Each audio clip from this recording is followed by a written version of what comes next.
విశాఖలోని గాజువాకలో మంత్రి నారాయణ పర్యటించారు. టీడీపీ రాష్ట్ర అధ్యక్షుడు పల్లా శ్రీనివాస్ తో కలిసి పలు అభివృద్ధి పనులకు శ్రీకారం చుట్టారు. ఈ సందర్భంగా గార్బేజ్ ట్రాన్స్ఫర్ స్టేషన్ ను పరిశీలించారు. అల్లూరి సీతారామరాజు పార్క్ ను మంత్రి ప్రారంభించారు. నగరంలో డంపింగ్ యార్డ్ అవసరం లేకుండా చెత్తను వేస్ట్ టు ఎనర్జీ ప్లాంట్ కు తరలిస్తున్నట్లు చెప్పారు. ఇక గత ప్రభుత్వం మున్సిపల్ శాఖను పూర్తిగా నిర్వీర్యం చేసిందని మంత్రి మండిపడ్డారు. ఏదైతే ఎంతో కాలం నుంచి డంప్ యార్డ్ సమస్య ఉందో ఆ డంప్ యార్డ్ యాక్చువల్ గా ఈరోజు నేను స్థానిక శాసనసభ్యులు పల్లా శ్రీనివాస్ గారు మరియు మున్సిపల్ కార్పొరేషన్ కమిషనర్ గారు మరియు విఎంఆర్డీఏ కమిషనర్ గారు మరియు మేయర్ మరియు కార్పొరేటర్లు అందరితో కూడా విజిట్ చేయడం జరిగింది.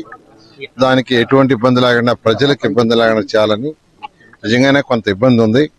ఆ ఇబ్బంది పోవాలంటే ఏం చేయాలనేది యాక్చువల్ గా ఈరోజు మళ్ళీ కూర్చొని దాని మీద డిస్కస్ చేసి పెద్ద కాంపాక్టులు 33 టన్స్ కాంపాక్టులు తీసుకొని అక్కడ యాక్చువల్ గా డంప్ చేస్తున్నారు, మళ్ళీ అక్కడి నుంచి లిఫ్ట్ చేస్తున్నారు.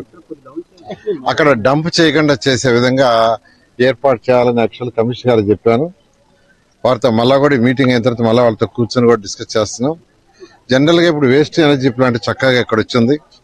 1400 టన్నులు రోజుకి అది ప్రాసెస్ చేస్తుంది. దాన్ని 2000 చేయబోతున్నారు.